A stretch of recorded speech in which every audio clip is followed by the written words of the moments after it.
conversation on race and policing began in response to the police killing of George Floyd on May 25th, 2020.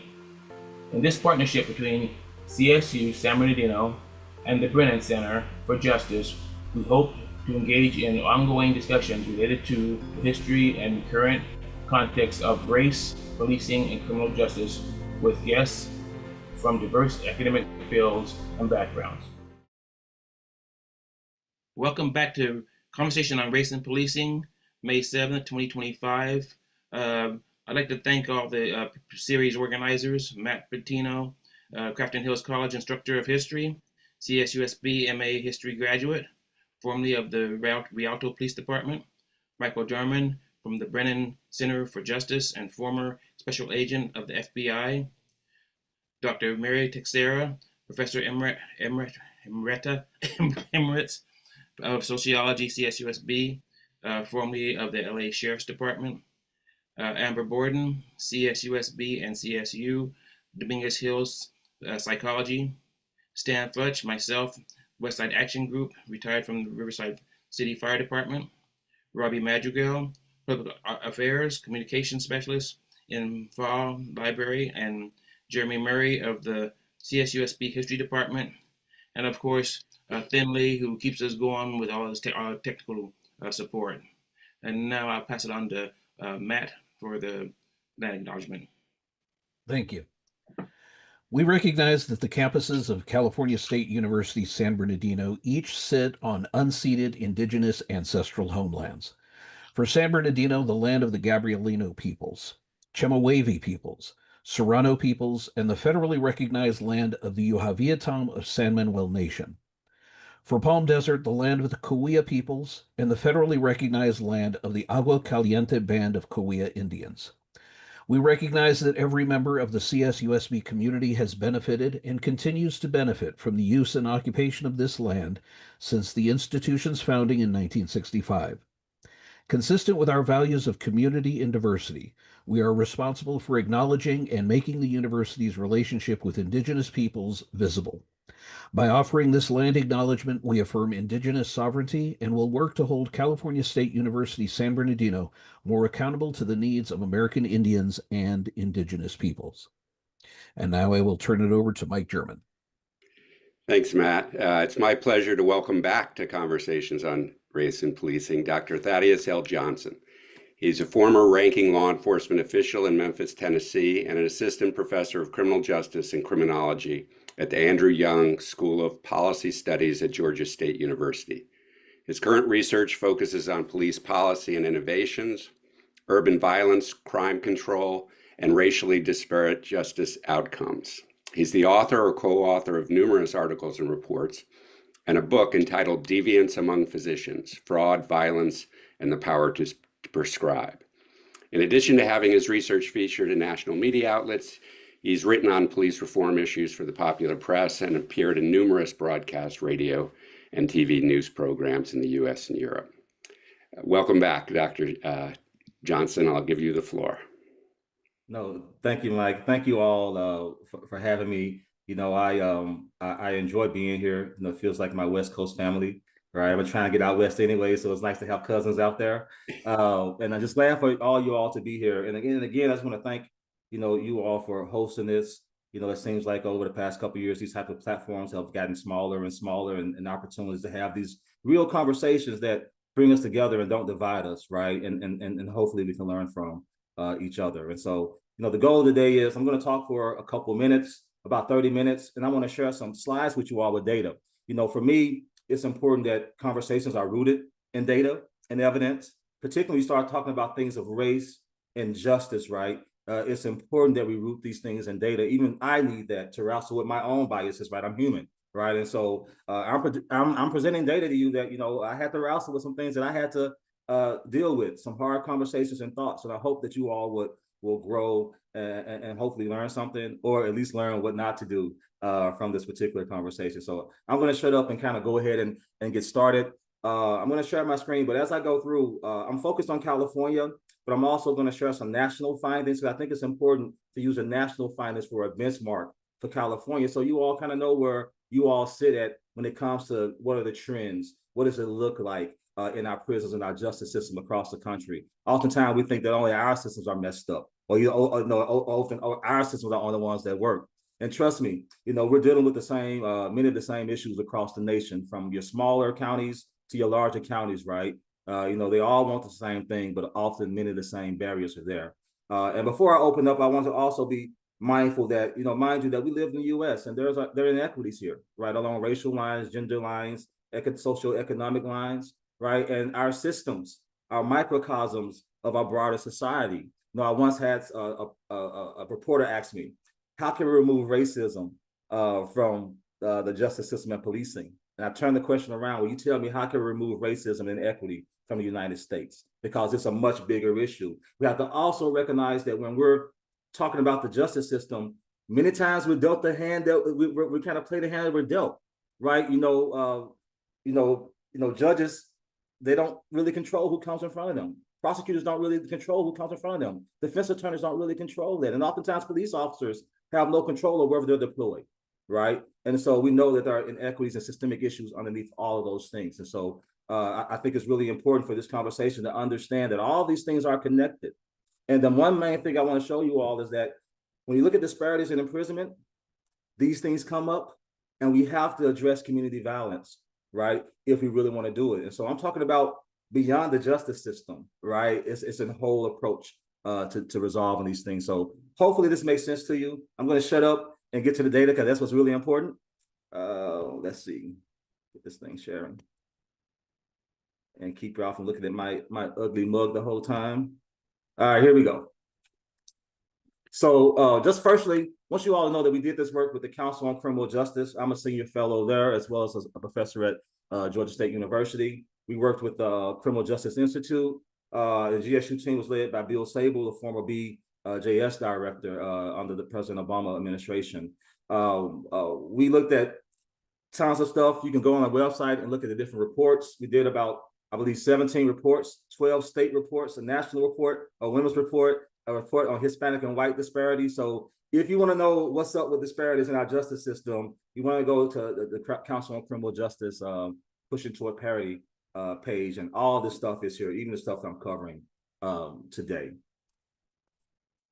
So to make sure that we're talking the same language as well, I think it's important to talk about, I'm going to talk about disparity ratios. Now, mind you, a disparity ratio is not the perfect measure of inequity, but it gives us a gauge or a benchmark or a proxy of what's going on in our systems. So I'm going to say, like, disparity ratios 3-to-1, 4-to-1, whatever, right? And what I'm really saying is I took the Black rate, whether it's admissions rate, imprisonment rate, arrest rate, whatever the rate is, and divided it by the white rate. And that gave us the disparity ratio. So if a ratio of 3-to-1 means that Black adults were 3 times as likely to be incarcerated, if it's less than 1, it means that white folks are more likely to be incarcerated. And if it's at 1, it means that there's no statistical difference in these outcomes. All right. So just want to make sure, because I'm going to be like 3-to-1 and 4-to-1. I want to make sure you don't think I'm a crazy person. Now, where are we? So on the left side, we have the disparity ratios. On the right side, we have the actual underlying imprisonment rates. Now, mind you, we focus on Black-white disparities, not because we don't care about Hispanic brothers and sisters, but the U.S. has horrible data when it comes to Hispanic origin and heritage, right? I think, really the data started coming on around 2013, 2014. Nationally, it was more reliable, and you still had a bunch of missing data in the states with the biggest Hispanic populations like Florida, Texas, and California. And so we still have issues with those data. So just know I'm not ignoring that, particularly when we have a large population of our brothers and sisters with that background in California. But what I always say is, it doesn't matter if I'm in New Mexico and, the Black-white ratio is different as far as population. You have a group that takes the place of the Black folks and the white folks, right? The marginalized and the less marginalized. So just understand that thinking, even if you don't see your group in here. Okay, so between 2020 and 2000 and 2020, the disparity overall between Black and white adults dropped by about 40%. It dropped from about 8-to-1, where Black folks were 8 times more likely to be incarcerated, to around 5-to-1 is what we see. This is really underpinned by a declining black rate that outpaced the decline in the white rate. And so that's how we got the black rates here. It declined real sharply. The white rate didn't decline as sharp. That explains why we see a falling disparity. Okay.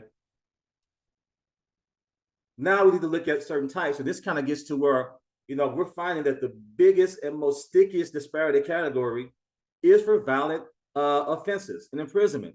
So this is nationwide still. If you notice, when we look at the green line, that's for drugs, a steep drop.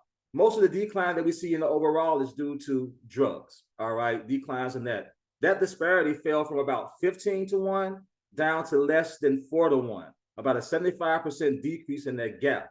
For property offenses, it fell from about 8-6. I'm sorry, property offenses fell in half from about 5.3 to 2.9.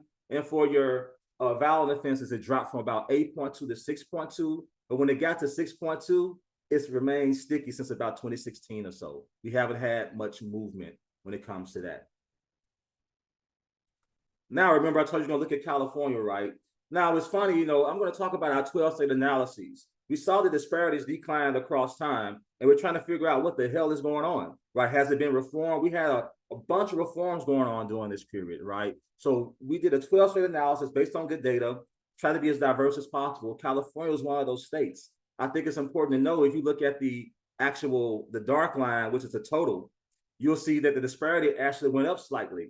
California, out of the 12 states, is the only state where we saw an increase in disparity overall, right? And it increased by 11%, and now it's 8.6 to 8.9, right? But I think what California teaches us is that reducing disparity and decarceration is not the same thing, okay? Even during the pandemic, you're going to notice that there's some funky stuff in 2020 that looks a little bit different. We're going to focus to 2019 because we had historic declines in emissions when it came to 2020. But guess what? Even though you saw a big drop in emissions, the disparity ratio didn't change. So again, simply opening the prison doors doesn't mean the disparity will decrease too. You have to be strategic, you have to be smart, you have to follow the evidence. All right. But just like the national trends, their red line is your violent offending line, or your violent imprisonment line.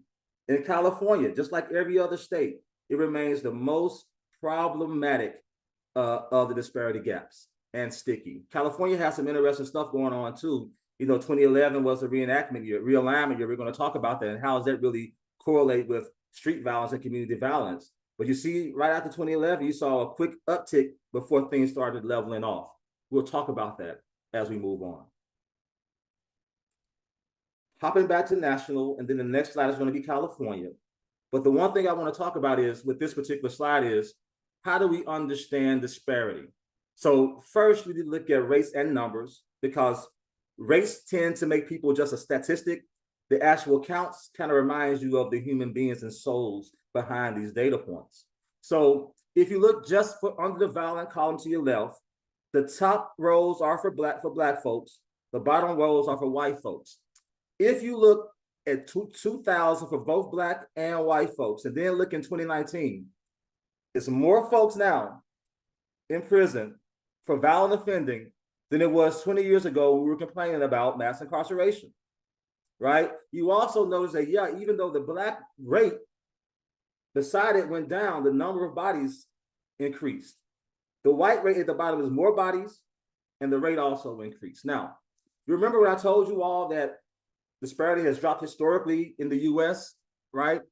Well, 50% of that disparity decline can be explained by the mathematical formula, and that's the population changes. If you look at the very end, you'll see that the very last column, you see for black folks, the adult population grew by 33%. The white adult population only grew by 7%. These changes now, let's just see that 50% is explained by the mathematics behind this, which is the population change. So we're trying to figure out, in the other 50%, did the criminal justice system have anything to do with it, right? And how are these things connected to our everyday lives? Now let's look at California. You see a similar story in California. Let's just focus on the top two columns. Left side is for black folks, right side is for white folks. In 2010, look at the percent of of Black folks that were in prison for violent offending. Then look at 2019 and look at 2020. You see another uptick. Look for white folks. 2010, then look at that jump in 2019, right? Part of that is the California realignment, okay? Because we remove lower level offenders from our prisons, and I assume the less than violent offenders were moved to the jails. We don't have good data. We're still trying to figure it out because we wondered, does this mirror, the prisons and jails mirror each other, or is there divergent patterns when it comes to that? And what do those disparities look like, right? So we still, this again is only for state imprisonment using the data that we have. So again, over 2/3 of folks in American prisons across the US are there for violent offenses. You see that number is jumping up when it comes to California. We'll talk more about that in a second. Now you see these numbers, and the elephant in the room is, do these numbers come from differential treatment or differential involvement? I'm focusing on violent crime, right? Because is this differential treatment or involvement? Differential treatment you can address, but there's some systemic issues there. Differential involvement, if it's that, and we want to have this hard conversation, then there's things that we can do about it, right? So what we did was we took the National Victim Survey, see the NCVS, we paired it with the UCR arrest data. And if you look on the right-hand side, you see that around 2016, you see convergence. That convergence tells us that the disparities that were the red line and the blue line, that the disparities that we see in arrests are strongly associated with disparities in disproportionate victimization and offending, because we know victims and offenders tend to look like each other, the same economic background, same status and things like that.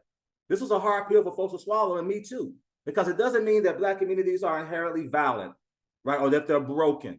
But there's some issues going on that we can address that we'll talk about, and I'm going to lay it out with data and not in my opinion. But I do know this, as you see in the bottom, that in 2000, about 40% of the Black-white violent offense imprisonment disparity could be explained by differences in offending rates. By 2019, that number was over 55%. We have a community violence issue, and oftentimes it involves guns. Now, mind you, for California, we weren't able to break it out by, by offending. We didn't have the data to offending to arrest. All right, but just bear with me that California, that this is still the same case like the rest of the country. Okay, if we look here, we look at arrest disparity. The biggest category again is violent offending. Now, I can't say that all of that is not differential treatment. I can't say that, because first of all, you have disproportionate deployment because of systemic inequities that tend to lend themselves to higher crime rates, and those are the places that police tend to have their contacts. When we start talking about length of stay, we'll see that disproportionate contact and arrest history and these gun enhancements and these gang enhancements that disproportionately impact people of color tends to explain why you see that even though the admissions disparity is going down, the length of stay disparity is going up. And it's counteracting the offsets that we have when it comes to admissions. All right, so again, the story still is that not only is it an issue in imprisonment, it is also an issue when it comes to arrests and policing. Violent arrests, disproportionalities. Now, this is what I was talking about. Now, again, 2020 is funky, right? So just imagine you don't see that. All right, let's stop at 2019, okay? If you look at it again, you see the Black-white admissions in California for drugs decline like the rest of the nation. And again, the red line, the violent offending line, is still the stickiest and the largest remaining gap. That's in admissions. People don't show up in prison by themselves. If you look on the right-hand side, you'll see that the disparity in expected length of stay has gone up across time. And again, that total line is really being driven by their red line, which is for violent offending. We're seeing that Black Americans for violent offending are actually serving about 7 months longer than their white counterparts. Now, some folks will say, oh, 7 months, that's nothing compared to years. Spend 7 more minutes than you need to in prison or jail. You tell me if that's nothing. I digress. Now, we're going to and talking about, these are the 12 states that I simply wanted you to see that we had a good swath of states. I think we analyzed across these states, we looked at about 1,500 different statutes. My God, I'm not a law expert, right? So it was a learning curve. And then we had to figure out what can we use and master data with. Well, I'm going to focus on California. And we looked at 31 candidate bills, but only 4 were actually able to be measured because it fit the imprisonment population. Some was probation, parole. Some were things we didn't have really good data for, right? And so this is what we focused on. And probably not surprising to you all, this is what we saw in California, but also we saw this across the spectrum. Almost without exception, penalties for violent offenses were increased. Also, we created new categories of violent offenses like trafficking of a child and things of that nature, right? So we also created some new categories what we consider to be violent. And we also enhanced the penalties. We enhanced penalties for repeat offending. We enhanced penalty for those with victims who were police officers, who were vulnerable, who were kids, who were disabled, right? And we also, for repeat offending, right? Or we had those enactments. But this was the thing. Almost for all of the reforms that we saw, violent offenders were categorically excluded from incentivized rehabilitation and programming, meaning that they can go to programming, but they won't have any presumptive parole. They won't have the opportunity for resentencing. They won't have the opportunity for good time credits, no matter how good of a citizen they've been behind bars, right? So the people who need rehabilitation the most don't have incentive to get it. And so that's pretty problematic when we talk about reforms and things that we've actually seen. Now, even in places like in your state of California, and we'll talk about it, you try to add some nuance to it. So to allow these individuals to not be categorically excluded, to allow some resentencing and presumptive parole for these individuals convicted of violent offenses. But guess what? The number of people who are eligible is so small that it can't move the barometer. It's that small, right? So what we can learn of it as a proof of concept, right? And it's the only state that I've known that's tried to make this type of move. So hats off to you all. But again, reform is really, really, really hard.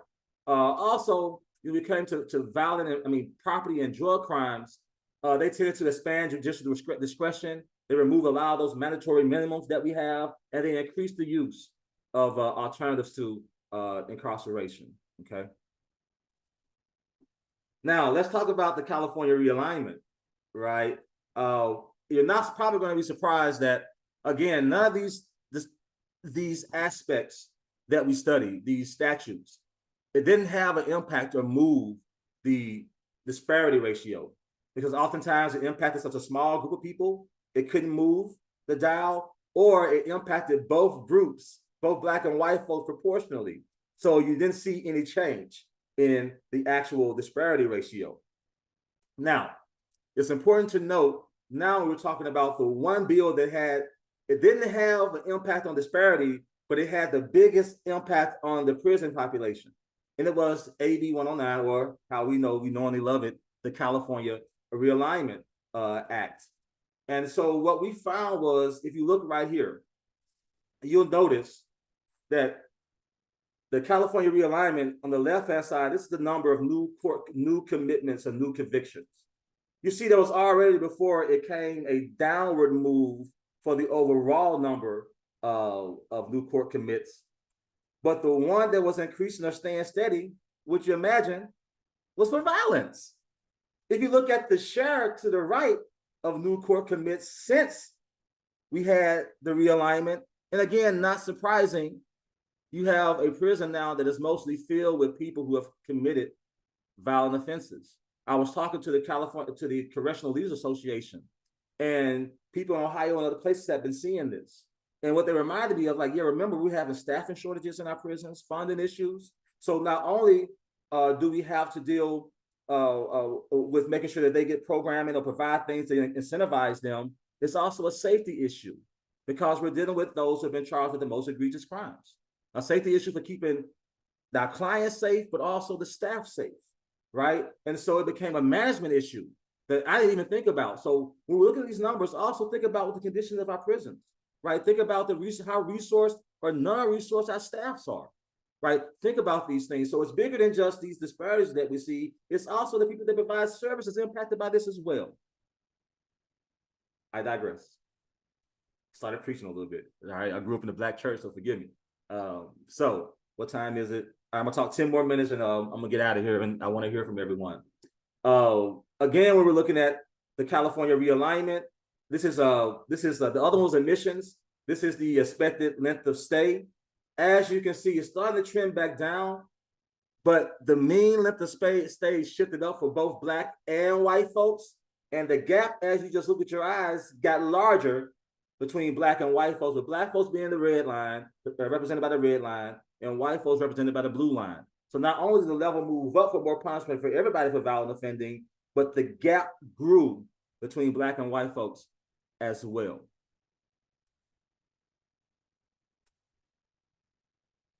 So what does all this mean, right? You know, where should we target our reform efforts? Where are opportunities for change? Well, one thing I'm going to talk about that's possible, you know, people are serving more time than they've ever served before in the last 20 years, but we still have that pandemic spike. So it shows that perhaps incarceration doesn't sustain long-term public safety efforts, right? Also, it shows that these laws, when we tried to make changes to the laws, now mind you, these laws did not contribute to any further disparity, but it didn't diminish them either, right? And so we have a more race neutral, I hate using that term, statutory backdrop, meaning that the laws are not contributing directly to disparity. That's a lot more than we can say for the past 20 years, okay? But what this means is that if we're gonna think about reducing disparity, we have to be very targeted in how we do it. So we have to take a crime like robbery, right? Well, we know that Black offenders outweigh the number of white offenders when it comes to robbery, right? So, and we also know that just under 20% of all Black persons in state prisons, robbery accounts for that. So imagine a scenario where we reduced the robbery length of stay by half. Even if we did that, we can only reduce disparity by about 7%. So it shows that sometimes the juice may not seem like it's worth the squeeze, but we can reduce that by however margin I think is worth it, right? To ensure we have a more fair and equitable system. Also, dealing with this means that we're going to wrestle with how long is too long? How long is long enough? Are we going to have a system where people can find redemption? You know, the research says that people who've been, first of all, most violent offenders or most homicide offenders, they don't go on to commit other homicides. If they're reincarcerated, it's usually for drugs or something else that's much, much, much more minor.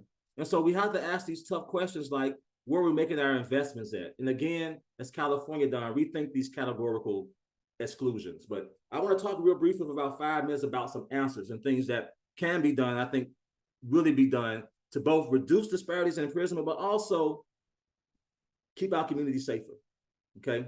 I'm gonna run through a quick couple of slides. So you see right here, so mass incarceration and tough on crime policy of the past have not been able to fix the problem.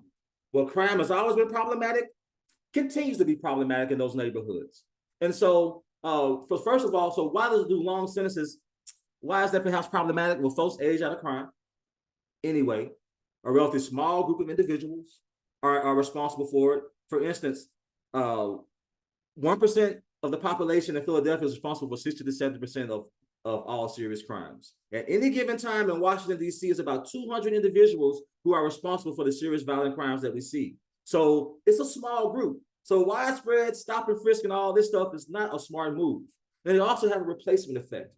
If you don't address the issues in these communities, simply locking up folks won't help because somebody's going to take their spot. I tell my students all the time, I'm a dope boy, I'm a gang leader. If the police lock this person up, thank you, police. Thank you, court system. You did me a favor, you did me a solid, because now I don't have to retaliate and try to take over this block, right? So you gotta do more than lock folks up, because somebody's gonna take their spot. Also, when we look at the differential in offending, the big blue line is for homicide offending or victimization among Black folks, Black males. The number 2 group in victimization are Black females. So if you're saying we have a little bit of money we need to target, that line tells you there where the most opportunity, because remember, victims and offenders are often the same race, from the same social economic backgrounds. But here where I talk about we need to root this conversation in stats.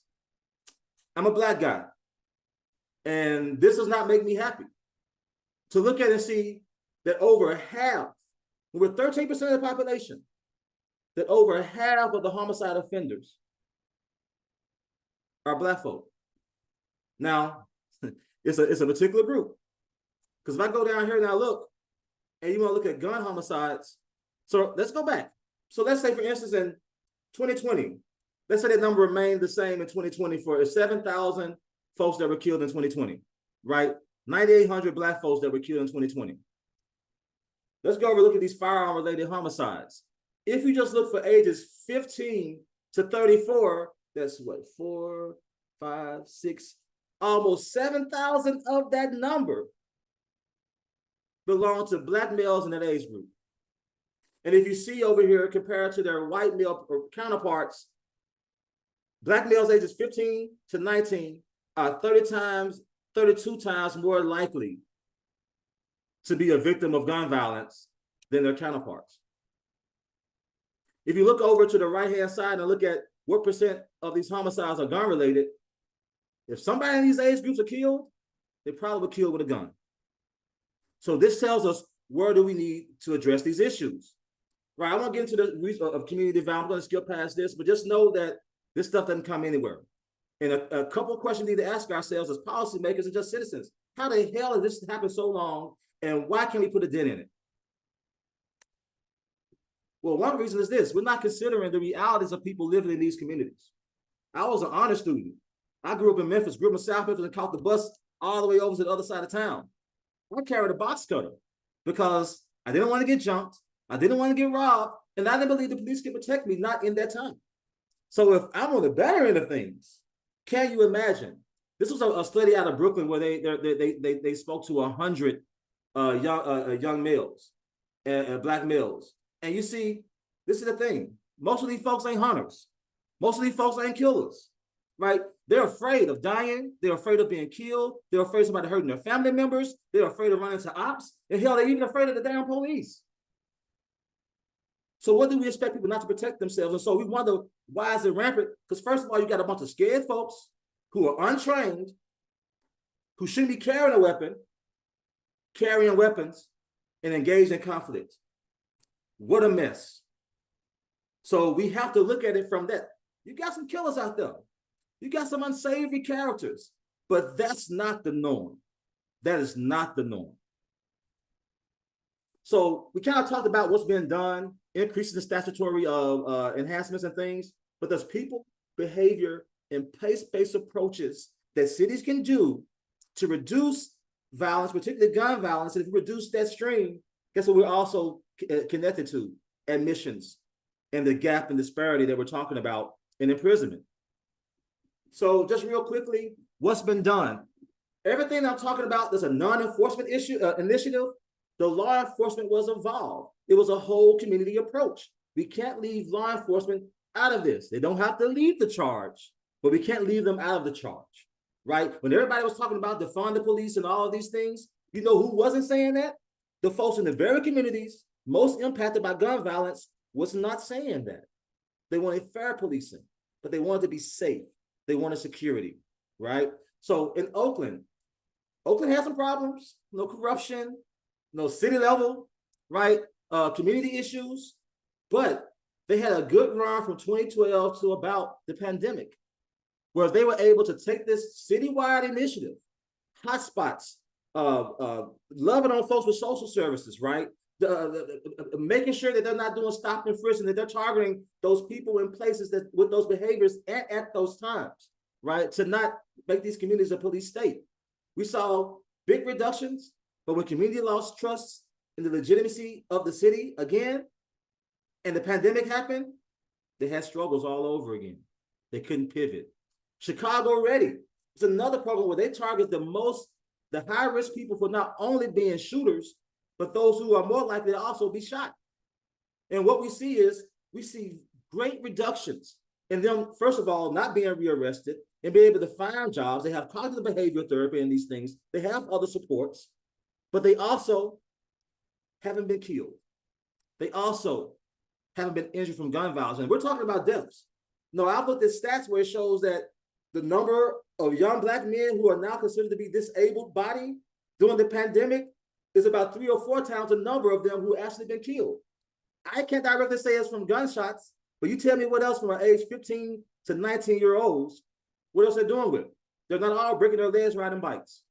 There's something going on, right? And you also have hospital-based programs that, you know, what they do is when someone comes with a gunshot, because we know that one shooting, research in Chicago, one shooting can lead upwards to 500 different retaliatory events. And each of those retaliatory events creates their own branches of retaliatory trees. And so for that reason, you take a non-enforcement approach to dealing with these things, and you also empower communities. And people who are most impacted by the problem can help resolve the problem. Also, you have men of valor. They not only do in custody training and programming and providing job opportunities, they do it after custody. They have great knowledge when it comes to reducing recidivism. Roca in Baltimore, same as Chicago already. Advanced Peace in Chicago and California, in Richmond. Now, they recognize that we're in America, and if you don't have an economic identity in America, we can want to do right, but man, those temptations are hard. Particularly talk about street life and the street code, the allure of street life, right? Not having an economic identity in a capitalistic society, it really sucks. And it could drive you to do certain things. And so what they did was what Baltimore Roca did, what Chicago already did, all those services, but they provide a guaranteed stipend. They also do life-changing events and trips to places like they take them to DC, and they pair them with their rival neighborhood members or these rival gang members. And you recognize they haven't been outside their community. And these are life-changing events, right? And then East Lake in Atlanta, developers, nonprofits, the police, this area is so bad they call it Little Vietnam, the damn police didn't even want to go in there. It was food deserts, poor performance schools. They went in, you can't find a food desert anywhere. There's affordable housing. Hell, Tiger Woods and the PGA, they come to have a golf tournament there. But the whole thing was, if the water is clean, the fish will be fine. And so you have to take more than just arresting folks. This is a holistic approach if we want to get this thing right. And this goes back to the question, how can we reduce disparity gaps in imprisonment? Reduce victimization and offending on the street. Because I am not convinced that we're going to produce more programs for those who we consider to be the most dangerous. And then, of course, stuff with police, and this is the last slide, focused deterrence is a very, very powerful tool where you have the community members come in, you use probation and parole sheets, and you find people who are responsible, because people in communities know who are responsible for the issues. Excuse my language, who the shit starters are. They know who it is. And so you involve them, and you call them up, not out. Keep this up, we're going to lock you up and come down with the full wrath of the law. But if you want to change, we'll come down with the same level of intensity for supports for you and help you get out of this. This has been a very, very productive way. And what you find is most people don't want to live this lifestyle. They're looking for a way out, and they can't find a way out. So in the last thing, what do I say we need to do? We're going to reduce the racial gap in violent offending, but also improve public safety. I say redirect. Either reevaluate or revise our sentencing laws. So at least if you don't want to reduce time, you still allow for them to get incentivized programming. Explore these expansions and programming, develop prevention strategies targeting the root causes of crime and violence, implement these back-end reforms, right? Ramp up your investments in reentry services and social support programs. There are so many jails and prisons around the country and in big cities. And you'll be surprised if how burdened, overstressed the people providing the service are. You have to support them so they can do the jobs they want. You have to community policing models, commit to intelligence-led policing strategies, and think about victim services and not forget about victims in this whole thing. So, just in closing, it's very complex. It's very complicated. I threw a lot of data at you, but again, I told you at the beginning, I don't have these conversations if we don't ground it in data. I'm not making this up. Maybe my interpretation is off.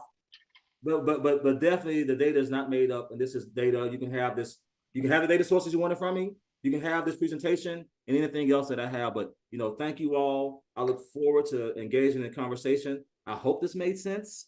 And look forward to kind of hearing your thoughts about all of this, whether it's crazy or whether it's, we're on to something. So looking forward to it. And thank you for listening to me for about 35 minutes. I appreciate it.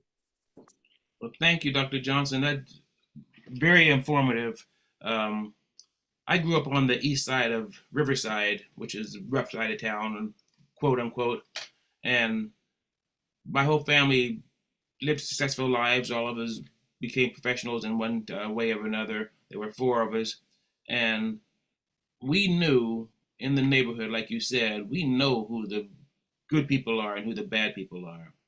And the bad people even know who the good people are, and they pretty much left them alone. But you're right. We've been doing this program for a long time, and you have a resolution, which most people that come on the show, we ask them, how would you fix it? And they don't have, I mean, they have ideas and they have direction, but they don't have a plan like you had. You just showed us your plan to fix it. And that's fantastic. My question was, I was really surprised when you said this. Murderers who are released from prison do not return to prison for committing a murder. Could you just talk about that a little bit? Yeah, absolutely. And let me pull up, I don't have the slide, but I at least have the numbers in front of me because I want to make sure I get this right. So, and this is in the BJS report, right? So we're talking about in 24 prison systems, those who are convicted murderers have spent an average of about 20 years in prison.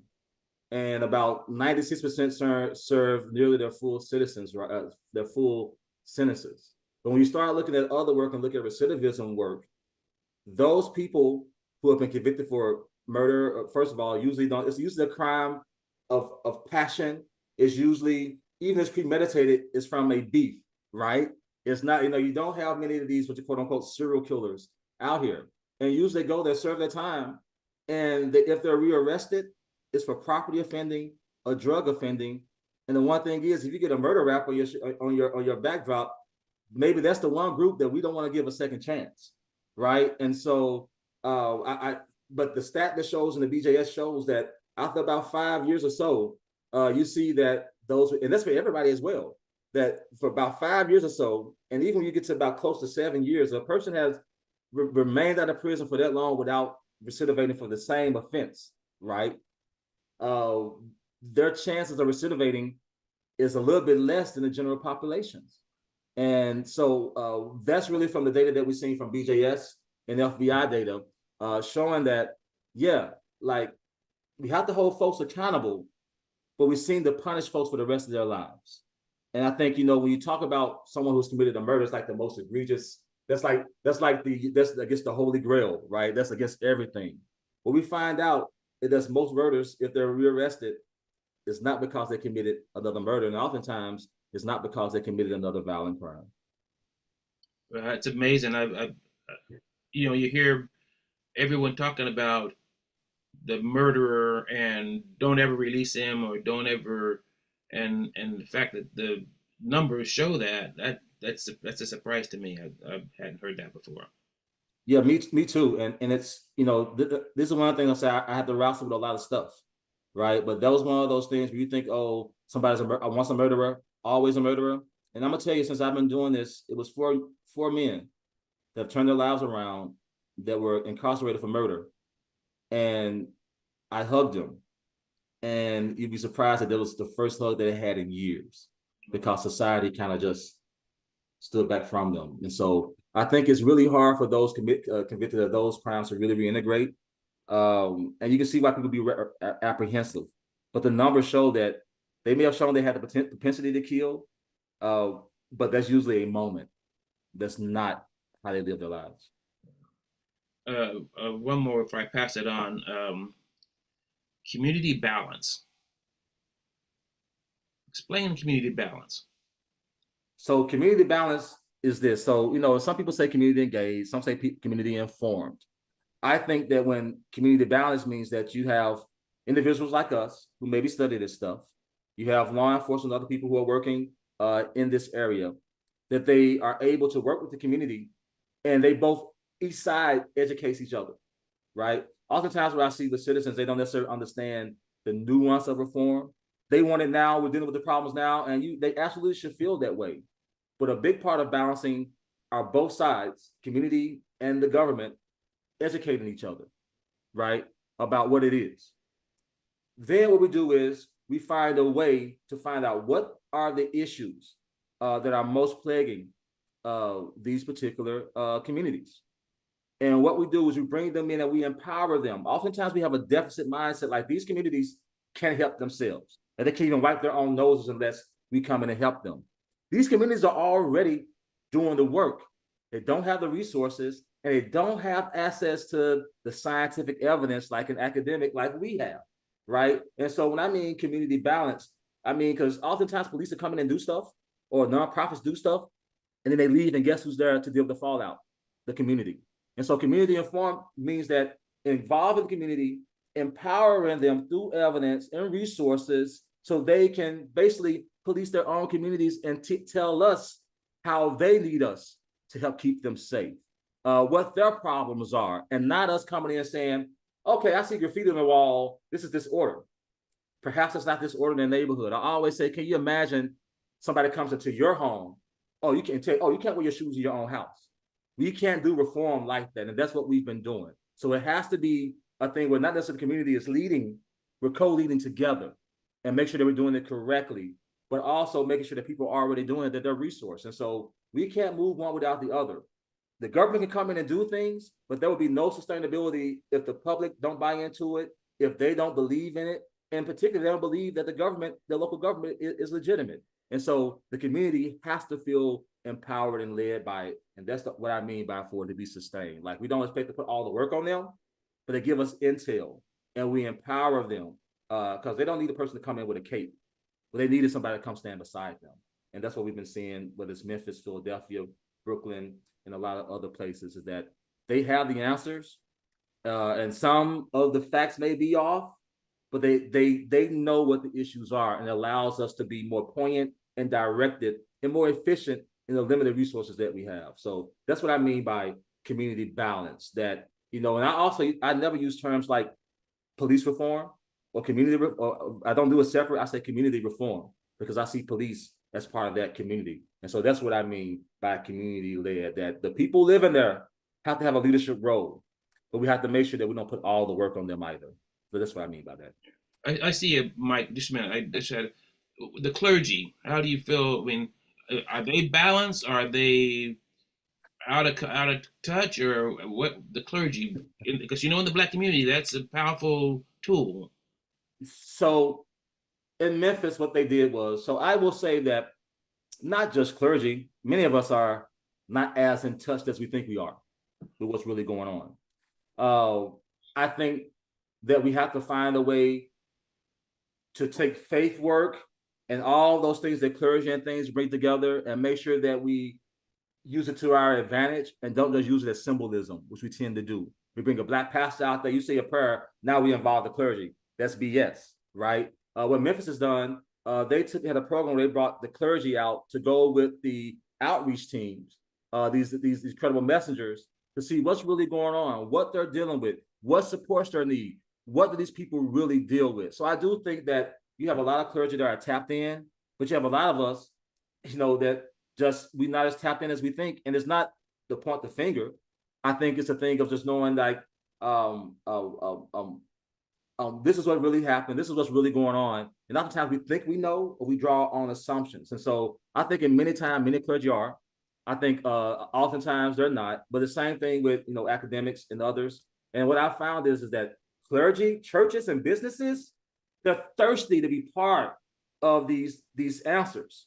And so often we only use churches. So I want to blame the clergy. I'll blame the cities and blame the academics because we only want to use your church as community forum because it's symbolic. Or we want to don't really empower these churches and clergy. I mean, hell, and many of these churches are doing all they can to keep the damn lights on, right? So, how can we empower them? So I think a lot of faith-based groups have been great working in the prisons, particularly Faith in Action, Men in Action, the group I talked about, several of those groups, they tend to seem to have the best results compared to a lot of government sponsored activities when it comes to recidivism. So they're tapped in. They have mercy. They have grace. They tend to have a spirit of forgiveness that many of these people hadn't had.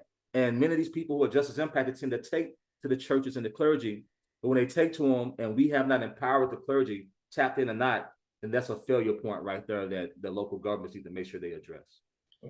Thank you. Michael, go ahead. Thanks so much for the presentation and for the research that backs it all up, because I think that, yeah, I totally agree with you that kind of data is really important to these conversations, to know what the real issues are and what the real problems are. And, you know, one area you talk about is legitimacy, government legitimacy in some of the affected communities. And one of the factors that I have highlighted in my research is the dropping clearance rates, particularly for violent crimes. So I'd like to generally ask you about how the clearance rates, which also have disparities, where Black and brown communities the police solve less of the violent crimes that occur in those communities, even though those are communities that often have higher rates of violent crime. So it's almost like they're over-policed in some context, but underserved when they're actually victims of crime. And obviously, I feel like that's something that the police can bolster the legitimacy, independent of how the community feels, if they just can figure out a way to solve these things. And it's fascinating to me, because I grew up in the 70s and 80s and, you know, was in law enforcement in the 90s, where, you know, that late 80s, 90s period was when homicide rates were at their highest. And yet the clearance rates were higher then. And with all the resources that have been poured into law enforcement since, that those rates have fallen to historic lows in many cases is really, I think, an understudied part of the larger issue that you're researching. And I just want to put into the chat a really good article from the New York Daily News, and it's very old at this point. I think it's looking at 2012 data, but it really highlighted not just the disparities in clearance rates, but the disparities in where NYPD sent homicide detectives. So in the communities where there were the most homicides, they had the fewest ratio of detectives to homicide. So a long way of asking what you think the clearance rates play in this larger question of disparities in arrest and incarceration. No, look, I think that's a great question. And I always debate on putting that in the slide, because I know that can really take a life of its own. So I'm so glad you asked that question. So, I mean, what's the best way to reduce crime? Is get folks off the street, right, and close these crimes, right? Because it also has a deterrence mechanism. Like, deterrence is not, and we all know this, you have celerity or swiftness to arrest, you have the certainty of arrest, and you have the severity of punishment. Well, we know that the certainty of arrest or being caught or being punished is the strongest mechanism. Well, when you lose that, you know, that's why you see in some neighborhoods, crime is a little bit more rampant than others, right? Because there is no accountability. So I think a big part is that people don't trust the police, right? In these neighborhoods, and if they trust them, they don't have faith that they can resolve these crimes. Now, some of this stuff is based off of history. I'll keep it real with you. You know, growing up in the Black households, and these stories and things that were based off of truths of my parents, I had to wrestle with them as I got older to make sure, you know, what's fact, what was I told, and figure these things out. And so, in the Black communities, we have this talk, right? Where, you know, listen, you know, you obey police not because, you know, you respect the law, you want to come home, right? The Black mother's prayer, right? And so I think, you know, even changing that narrative a bit. So you have this inherent fear that I don't care if I have one arm and I'm bleeding to death, I'm afraid of what's going to happen when the police come, right? So you have this real fear of police, and the first thing that we can do is downplay and act like it's a figment of folks' imagination. So that's one thing. The second thing, we also know when people view the police as illegitimate and people are affronted, they tend to take matters in their own hands, right? And then that can also bump up when you start talking about more violence in these things. And so, and I think another thing, you start talking about, like, particularly certain communities, it doesn't help that when cases involving a Black woman or a Black man, this cold turns cold, right? Seems like a routine case, and then you see, we're all family here, right? I'm keeping 100. You see a blonde, blue-eyed woman who's killed or assaulted.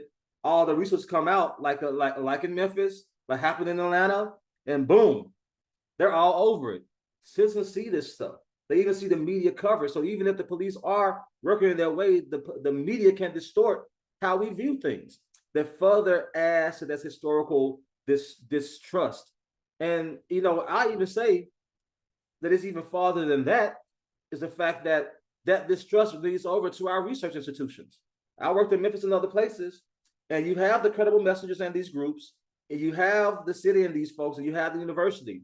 The university is looked at as a partner to the city, and they're not trusted. And so now you don't even have credible research institutes that's supposed to be out there that you don't trust.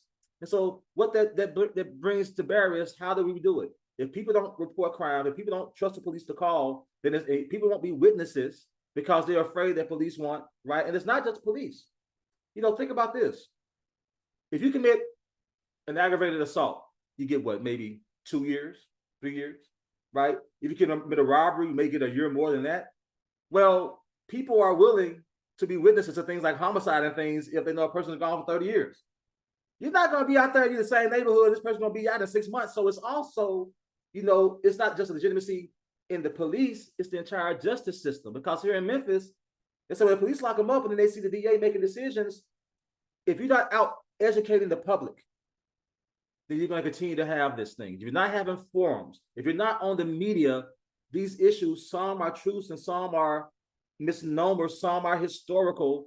That whole mess leads to victims not getting justice. And so you're absolutely right. So one way how can we overcome it?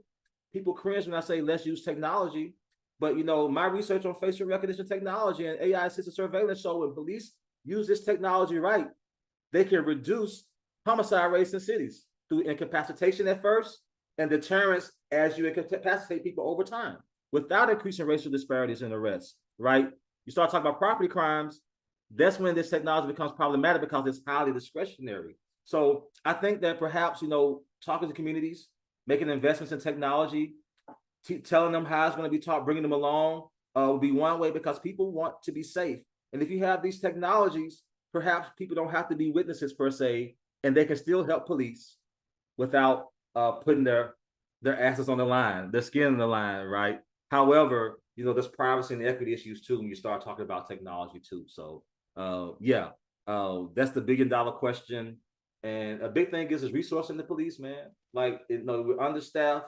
You have police departments that, they don't report their data because they're hiding something. No, they don't report because they don't have the infrastructure. They don't have a damn computer to put the data in. They don't have a person that's trained for it. And so I think you have all those issues where even our police departments are not resourced to clear the crimes we need them to clear. So I didn't answer your question. I just pointed out more issues, but it's really, really, really big. And also police officers, they see these abysmal clearance rates that damages their morale. And a low morale police force is not a good police force. And so all those things really kind of come into play and give us in the state that we're in these communities. So again, the pandemic shifted up these problems, but it really only shifted up in the places that historically have been bearing the brunt of these problems as well. And so to your point, we really have to figure out how we can do so, and we need data. And if you don't have data, you can't start getting to it. We're shutting down websites, we're doing all this stuff.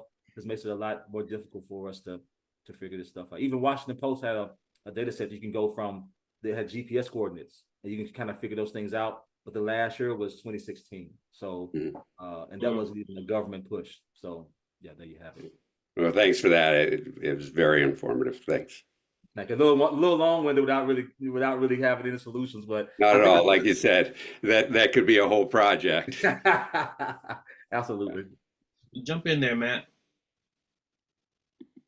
Well, wow, you brought a few more questions to mind, especially there at the end, because I begin to think about one of the factors that might lead to the disparity is just clearance rate at the ADA level. If you have an attorney that is willing to fight versus a public defender that's just trying to clear cases, how much is that playing into incarceration rates? I did have a question though. When we talk about that dip and kind of this definition of violent crimes, and you mentioned robbery, which in California it's kind of vague. It's by force or fear. Well, what does that mean? I have a gun, but you never saw it. Is that fear, and is that truly a violent crime? So, where is that line drawn? What is the definition? That's a really good point. So I guess, it's kind of the same thing in policing, right?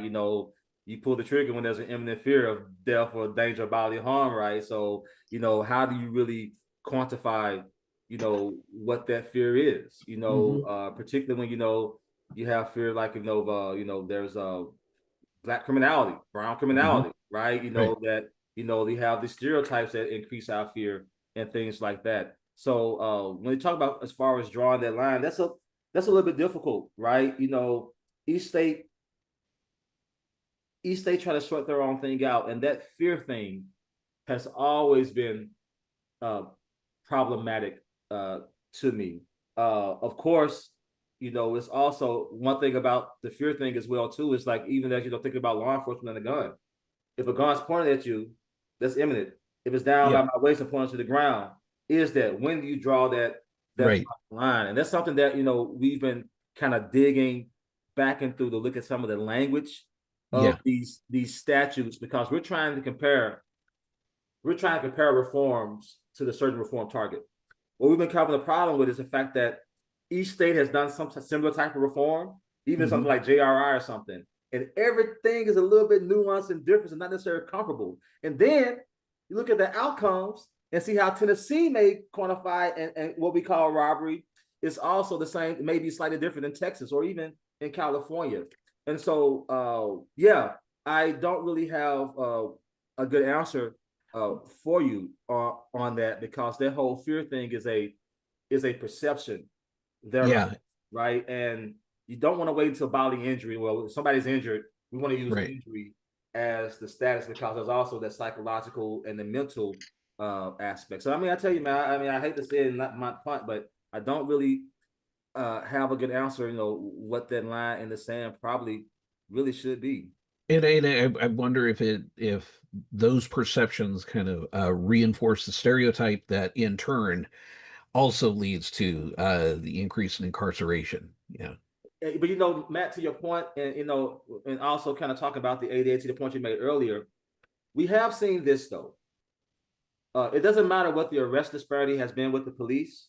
Across every state, what we've been seeing, something's happening with the prosecutors and the judges, where it could be a huge disparity in arrests.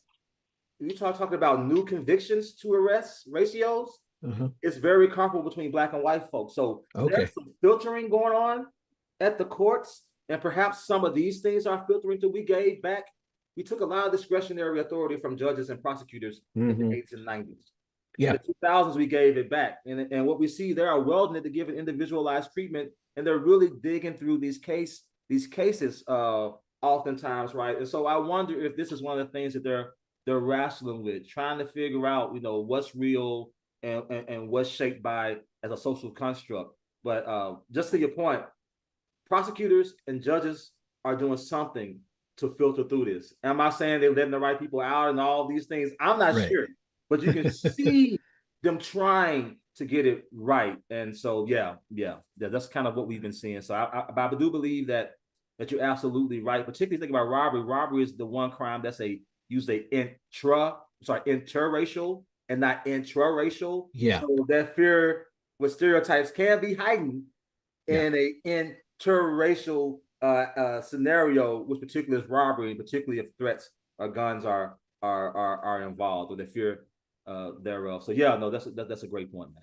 Yeah, we are out of time. However, I'd like to have you talk a little bit about the Council on Criminal Justice and what you guys do. Yeah, thank you so much. So the Council on Criminal Justice We're a nonpartisan think tank. It's independent. We don't take federal dollars, right? We also serve as a center of gravity and incubator for like policy and leadership. We call balls and strikes. Oftentimes we put out work and data that does not comport with how we maybe have felt, but it's bigger than us. It's not self-edifying.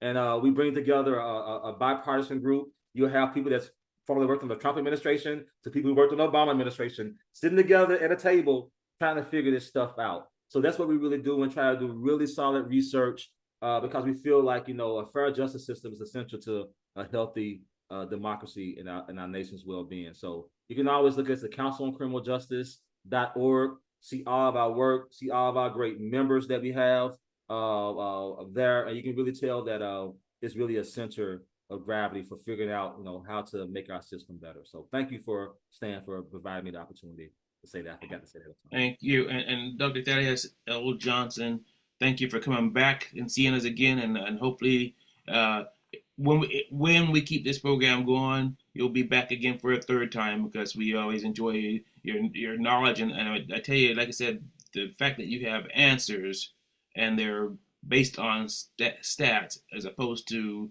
imagination is fantastic. So I appreciate it. No, thank you all so much. Let us know how we can help you all, how we can be a part of this. You know, we got to partner with GSU or do something in CCJ. Let's figure it out and rock and roll because this is a very important platform. And thank you all again. Thank you. Conversation on Race and Policing has been supported by funding from the California State University, San Bernardino College of Social and Behavioral Sciences, Fall Library, and the Diversity, Equity, and Inclusion Committee. Tin Lee is our technical consultant. Pamela Crossan provides administrative support, and Alan Yorba provides communication support. There's more information in the show notes, and please join us online at csusb.edu/CORP